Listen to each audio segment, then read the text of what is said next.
I'm applying for masters in CS because I love Java, I love Python, and I love this and I love that. So नहीं भाई, ये नहीं लिखना है. This is not your statement of purpose.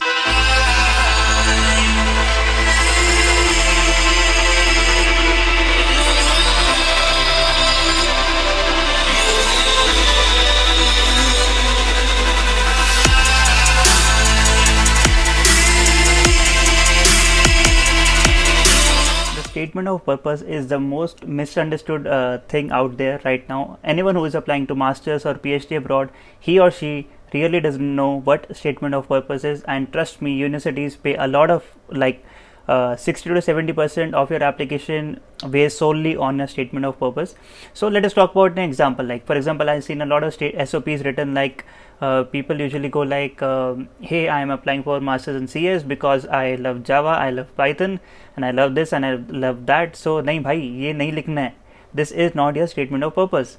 And usually when I see the statement of purpose, they are usually either copy pasted from the seniors or from net or anything anywhere else. So if you're interested in getting a significant advantage than your other friends or colleagues, I'm not saying that you will make a very good statement of purpose out of this video, but I will make every possible effort to make you 1% better than your side friend or another, like anyone who you know. So you will be making your SOP 1% better than them. So if you're interested, keep watching. So it is very important to have a strategy to write your statement of purpose, and in this video I will not just blagging about all of these things. I will be putting you through strategies on how to you actually write a very good statement of purpose, and I will be giving you 10 tips and tricks on how to write the perfect SOP. So what I see is most people, they copy paste from the seniors or they copy paste from here and there, but you, my friend, you are not most people. Trust me, you can do much better than them, and through this video I will make every possible effort to make you better in your SOP. So basically SOP is a story. यार अपनी story बतानी है उनको, what we have done, how we have done it, and what we are going to do in the next 5 years. That is related to the MS program. These all things are connected. So I'll not bore you. Let us start with the strategies. First tip, write stories, not statements. So for example, if I give you a choice, there is a newspaper right here and there is a novel right here, which one will you read? Obviously a novel, right? Why? Because there is an emotional connect. They put you through a character, you go through the character's story, the character's life challenges, the character's achievements, and you feel an emotional connect with the character, right? This is exactly what statement of purpose is. You have to put a story out there. So make your story like a novel, not a newspaper. So for example, I have read many people's SOP and they usually start like, I was working in a MNC, I used to go there, I used to have coffee, I used to work, I did not like my work, and then I applied to college. This is a newspaper. You are not, did you feel satisfied with this information? No, right? There is no emotional connect. He or she is just putting it out there that I want to like go for masters or anything. But he or she must write is, once I was working in office, I was really like frustrated with my job. With coffee in my hand, I decided that machines would not be controlling my life, and college would be my salvation. And I have always been interested in these part of things, so I want to pursue this masters. So basically a story is basically, you have to tell them that hey, for the past 4 years I have been doing this. Past 4 years bhi zyada hai, 1 to 2 years I have been doing this, and I got interested in this, so I want to pursue masters or undergraduation or a PhD in this subject. So make your story like make your story like an emotional connect with the reader. The reader or the admission committee which is reading must be emotionally connected to you. Your reason might be anything. You might be emotionally connected to the masters you are applying to. This may be an economic decision, it doesn't matter, but your story has to be authentic, it has to be real, and it has to be a novel worthy reading, not a newspaper, not anything boring. So be real, be authentic, and write your SOP. Number 2 tip. So number 2 tip is quantify your stories. So for quantifying, I mean that you have to write a story. This we have figured out, but your story should not be a thesis. It should be of like numbers. There should be numbers game, because it is all a numbers game. So let me take an example. For example, I worked in an NGO, and if I write in my SOP that I worked for an NGO who aimed at helping children, I really enjoyed it, I did this, I did that, there is no numbers here, right? So this you should not do. What you can do is, I worked in an NGO named this, which basically helped the kids, and I worked there for 10 months, working after my 9 to 5 job for 3 hours. So here the numbers come in. How do the numbers help? The numbers help you authenticate your stories, and it sounds very real that you actually worked in an NGO. So always quantify your story. It has to be like playing with numbers, because it seems very authentic here. So keep this in mind. Number third tip is be specific. So why I'm saying be specific is because the graduation admissions committee will look at each and every line of your statement of purpose, and if they find that you are making stories or you are not clear about why you are making this step, so like for example, what you do is you sit down and you find out what your passion is, what your interests are.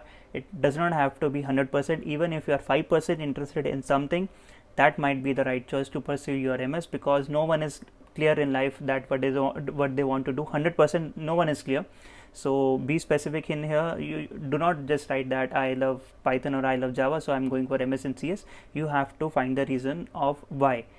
Why is a very important word in your statement of purpose, and you have to back each and every sentence with a why you're doing this, why you're doing that, why did you do a particular internship or a research internship previously. So everything has to be really specific. The next trick is customize your essay. So what students do is, basically you have made your recipe, right? You have done months of hard work into your recipe.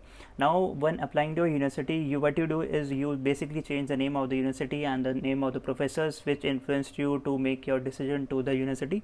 Don't do this. For example, my strategy here would be, I would see if this university is in this state, and I would go to the state and I would find the state's cultures, values, their motto, weaknesses, strengths, and if I am culturally or emotionally connected to the state, then I will be applying to the university. There is no point in fitting into a cultural community where you do not want to be just for the sake of the university. So find people around the university, find people in the state, because if you are applying in the US, each state has different cultures, each state has different values, their different visions, their different mottos.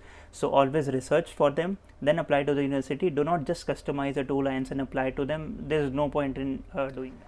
The fifth tip is the tone. So there are 2 types of tones. Like for example, you can use a formal tone or a friendly tone.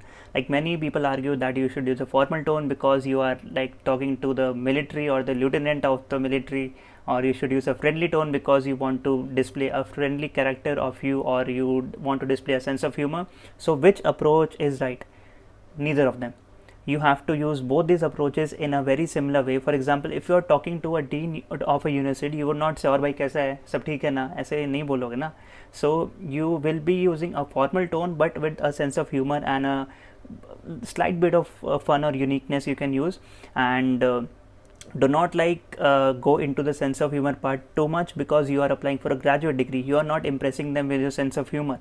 You can add them to bring a smile to the face of the graduate admissions committee, but do not overuse them.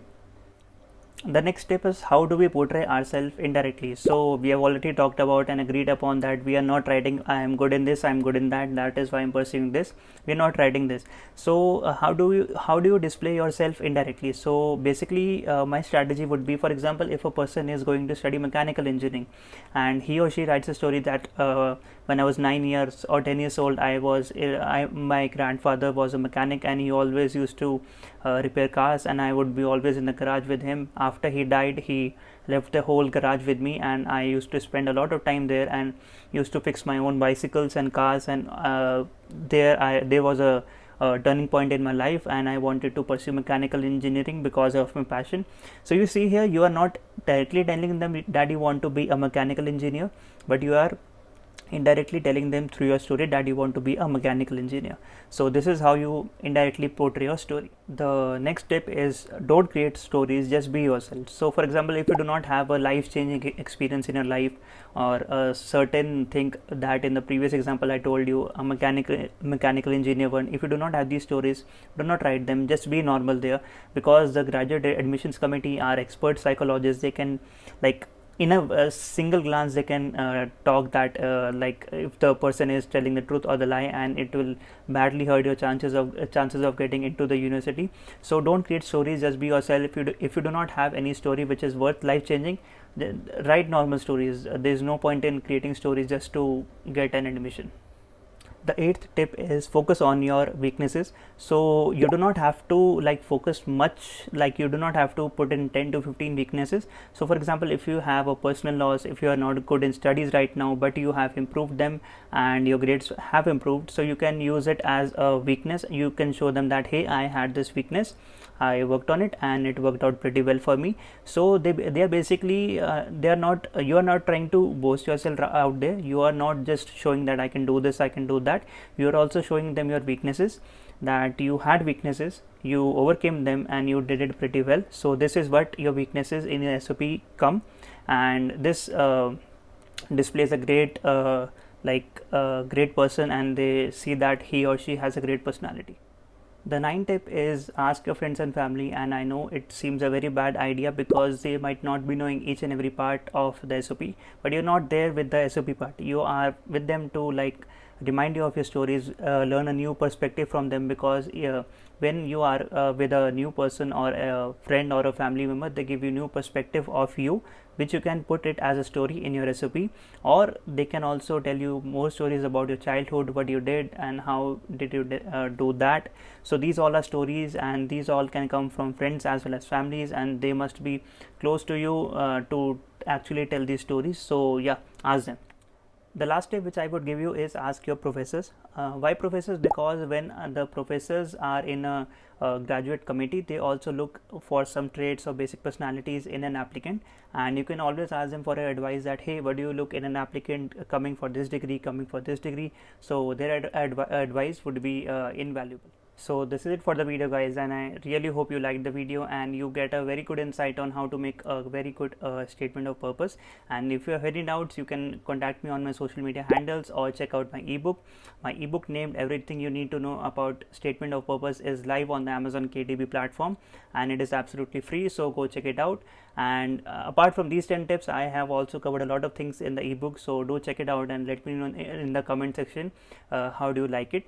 So yeah, this is it for the video, and in the next upcoming videos I will be talking about the DS160 form. So stay tuned, like the video if you find the content relevant, and consider subscribing to the channel. It really motivates putting out more content. So ठीक है, इस video के लिए इतना ही, मिलते हैं next video में, bye bye. Coming for the throne.